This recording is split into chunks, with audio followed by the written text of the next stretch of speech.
I'm Bert. Today on Desert Greg's Garage, we kind of sum up the build of the engine for this 1977 Subaru of mine. Now, if you're one of the long version people, you can go back and watch the playlist before you watch this. If you like spoilers, go ahead and keep watching.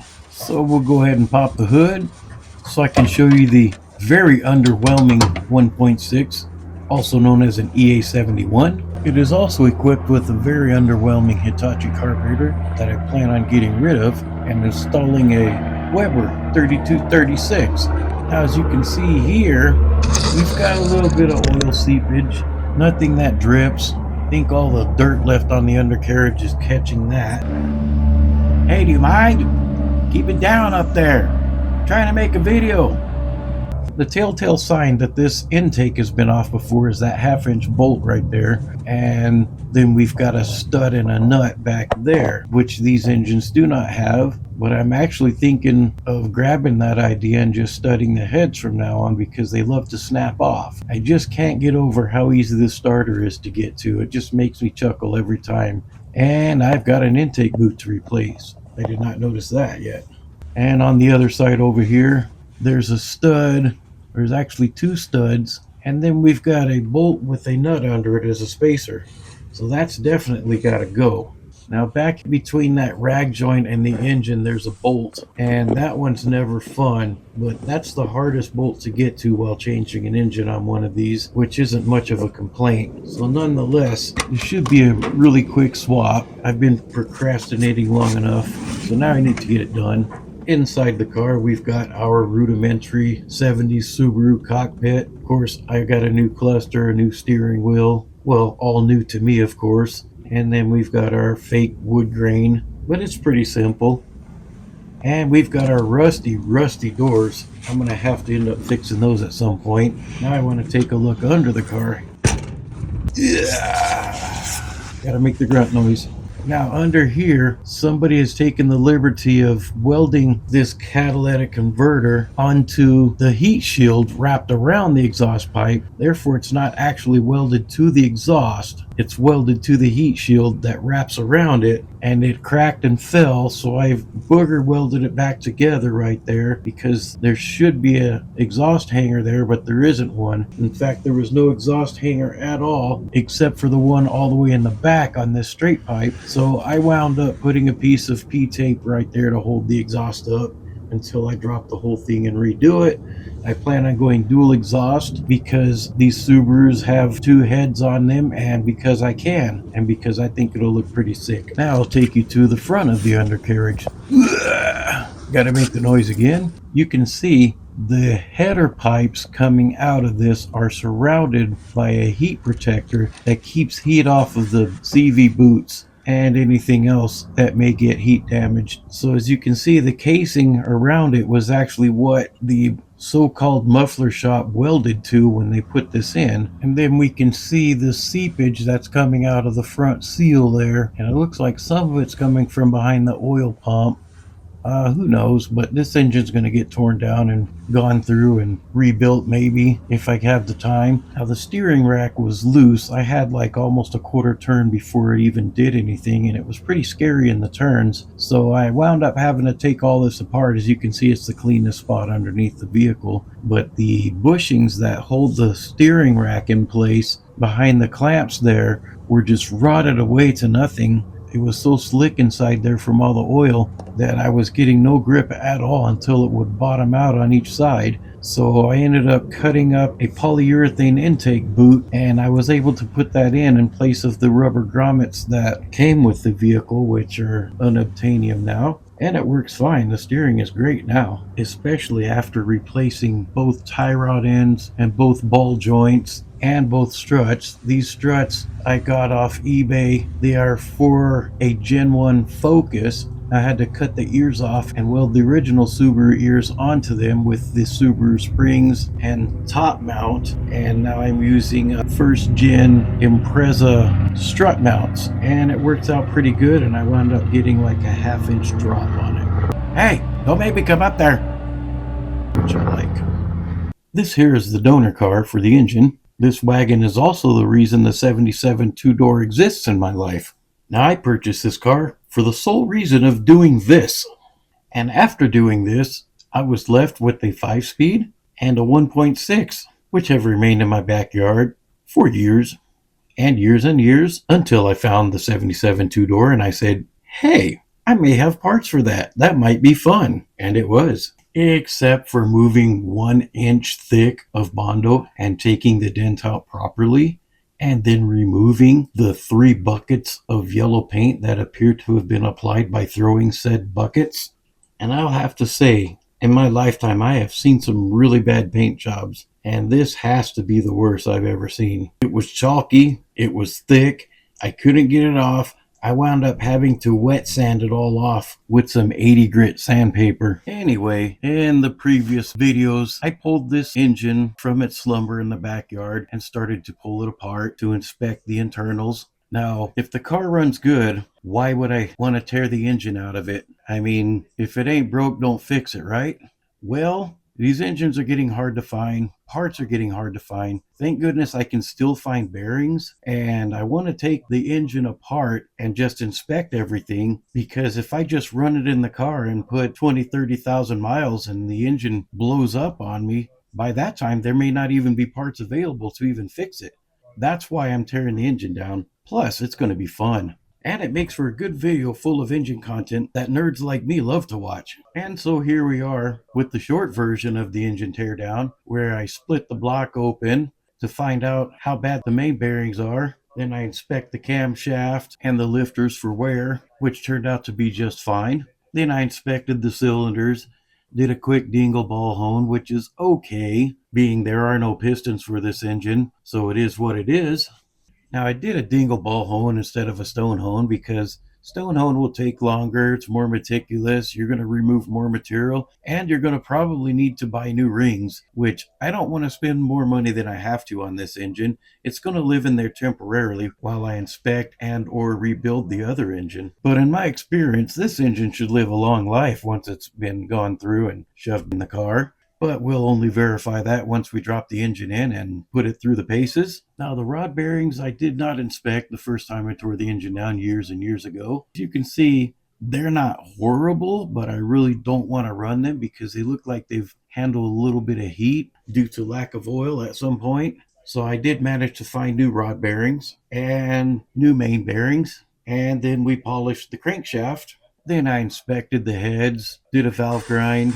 I had to remove a snapped off bolt and fix the exhaust studs. So after all the unexpected repairs that were needed on this engine, from me deserting it in the backyard after so many years, I finally got to get started on the fun part, reassembly. And to make a long story short, which is exactly what this video does, I was able to find rod bearings after some time and patience, and I did have my main bearings already. We did a plastic gauge test on the clearances, which on both rod and main wound up being between 20 and 30 thousandths, which is on the end of the spectrum, but nonetheless still tolerable. So then I applied engine assembly lube, put the block back together, inserted the pistons, and lined up the piston pins and reinserted those. Now, it's funny how removing the piston pins is the hardest part of the whole assembly, yet putting them back in is strangely satisfying. Go figure. Now, because I'm cheap and a hoarder, I copper sprayed the old gaskets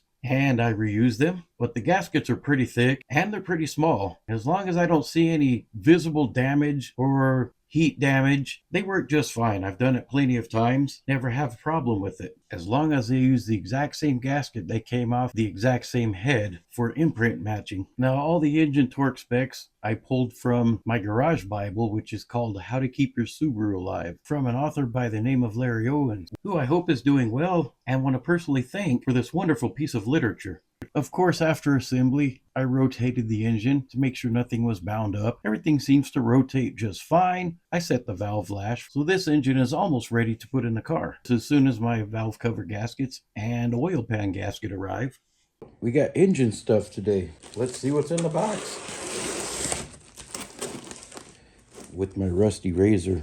Now, it's a hit or miss ordering stuff for this engine. Sometimes the parts are correct, sometimes the parts are wrong. That would be the oil pan gasket. Let me grab my oil pan and see if it matches up. All right, it's the correct length and the correct width. Reference, here is the one for the EA81. Has the same hole pattern and everything, but it's about 3/4 of an inch wider. So the engines all look pretty similar.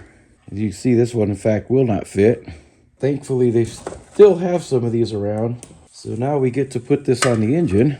Now let's see what other stuff we got today. Here's our next box of goodies.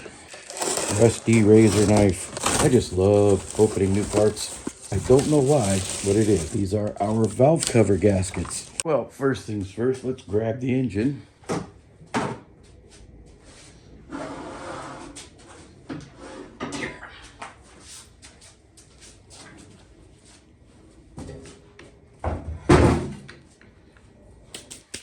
Well, let's dig through my junk, all the parts I collect, see if I can't find some valve cover seals. Here's one. Now, these are the valve cover bolt seals. As you can see, they're just a little concave washer with rubber inside. Hope I can find 4 of these. Oh, there it is. All the stuff I've collected over the years. Hi, I'm Bert, and I'm a hoarder. There's a whole other pack of them right there for my next engine. And we'll go ahead and put all the water pump bolts in there too. Go ahead and give our oil pan a nice cleaning. Well, so doing a gasket inspection on these, the valve cover gaskets aren't cracked. They're not really soft, but they're not cracked. Say this were a small block Chevy gasket, yeah, I'd be replacing it. But since this stuff is getting rare, I would rather keep my new gaskets for an emergency, and these old quart gaskets, if they're not cracked, you just apply a little grease to them. It'll bring them back to life a little. As long as there's no cracks, as long as when you took them off, they didn't separate or anything like that. So these are good. These guys, on the other hand, that rubber's gone. It's brittle. These will definitely leak around the bolts. So I'm just gonna pop these guys out. Like that. Got a little bit of grease on the fingy. Spread that around this whole gasket, and the cork should absorb that. Okay, these just go right on just like that. Got a nice fresh seal. Pop those on. Let's get this valve cover on.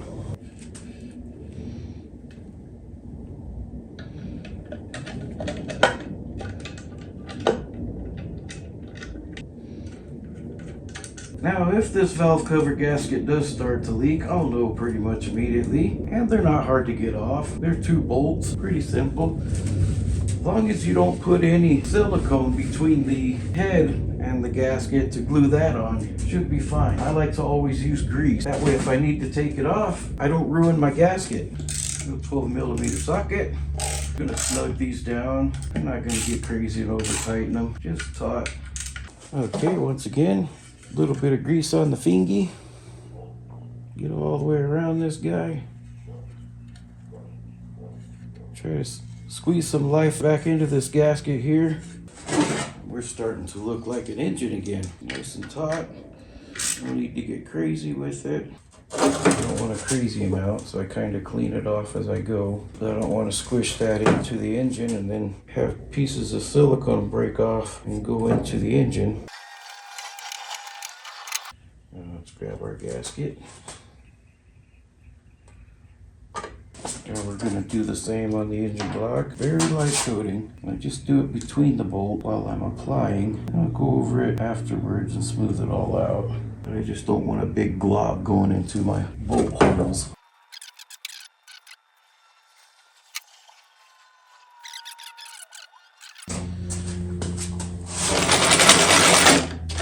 Now let's clean up my bolts. Alright. One in the top. I'm just going to get this one started, and then we'll do one on the bottom. I always like to try to pull the middle, just do sort of a cross pattern first. Get in there. Alright, so I'm just going to spin these in lightly. Okay, start in the middle.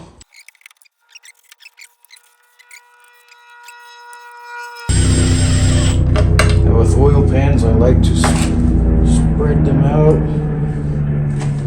towards the corners when I'm torquing them down.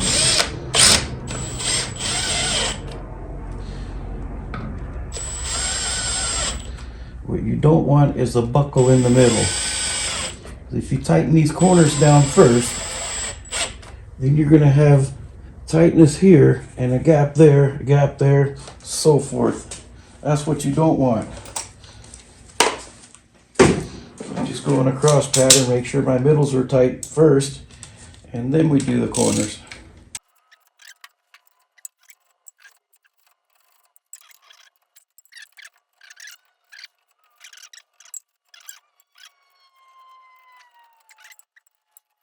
It's never a good idea to just go around the whole thing and torque it down. That's how you get oil leaks. I try very hard not to be the guy that leaves oil stains in the parking lot. Try as I may, I'm usually that guy. Especially when I'm driving junk that I haven't worked on yet. Now strangely, my 77 does not leak a drop of oil anywhere. It is a little bit wet on the front seal, but it doesn't leave any drips. Maybe that's because there's enough dirt in the undercarriage to catch all the oil. But anyway, I'm not complaining. So I just can't wait to get this engine in that car. See how much all this hard work pays off. Now we need to find a water pump gasket. Get that water pump on there. Well, here's a comparison. This is EA81. This is EA71. Not the same. Now I gotta look in here and see if I can find the water pump gasket, and here's one. That looks correct enough. Let's get it on there. So now we're all caught up on this engine. Everything is buttoned up and ready to go in the car. Hopefully we're gonna get to that next week or the following, depending on what life throws at me in the next couple of weeks. For now, I thank you very much for watching. Like, subscribe if you feel kindly enough to do so. And the moral of this story is, don't go yelling at small aircraft if you're building engines that are actually used in small aircraft. I mean, it's so adorable. Oh, can I pet him? Who's a good engine? You are.